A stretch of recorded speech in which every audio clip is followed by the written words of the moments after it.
My dear brothers and sisters in Jesus Christ, the year was 1969. For the very first time, men set foot on moon. It amazed the whole world.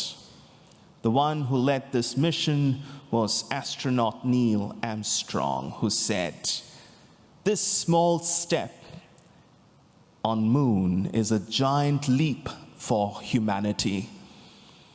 And after a successful mission on moon for the very first time, which astounded the world, Apollo 11, when the astronauts returned, there was a huge gathering to felicitate the astronauts.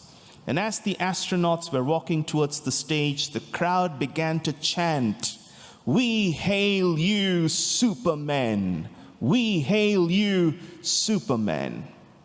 When the astronauts got onto the stage, Neil Armstrong said, "If we are supermen, what we have accomplished means nothing. If we are supermen, what we have accomplished means nothing. We are just ordinary men." Well, my dear friends, you're all gathered here this afternoon to celebrate this feast of the Assumption. And looking at our Blessed Mother, that's our chant. We hail you, Superwoman. We hail you, Superwoman. And Mary is looking at each one of us and saying to us, if I was a superwoman, then what I have accomplished means nothing. She is just another ordinary woman like you and me. And because of her fidelity, because of her yes to God's will and plan, what she has accomplished means so much.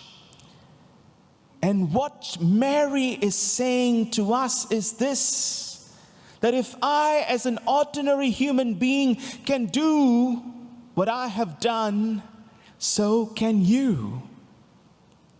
Mary, as an ordinary woman, through her faith and obedience, did extraordinary things.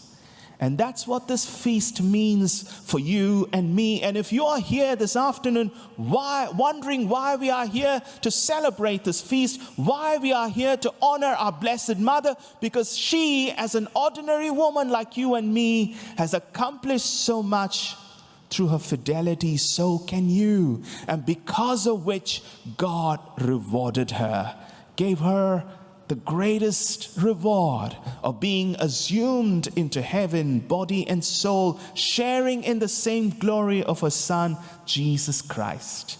And Mary's feast today paves the way for you and me in our own ordinariness, that if we can strive, we too can share in that same glory of our Blessed Mother.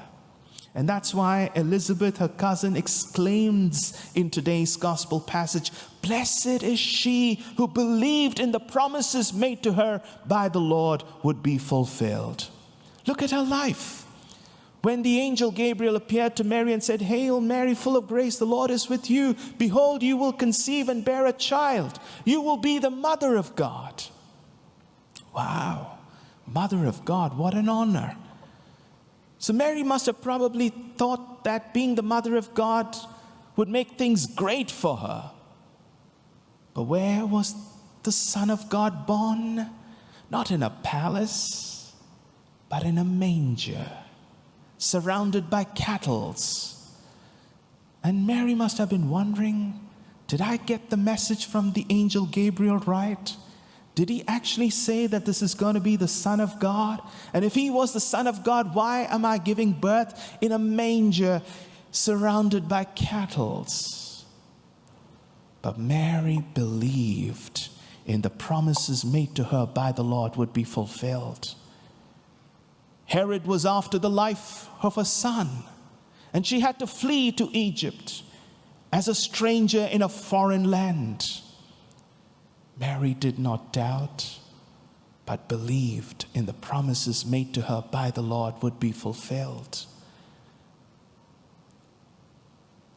Relatives came to her and said, "Your son is driving everyone crazy. He must be mad." Mary did not doubt, but she believed in the promises made to her by the Lord would be fulfilled.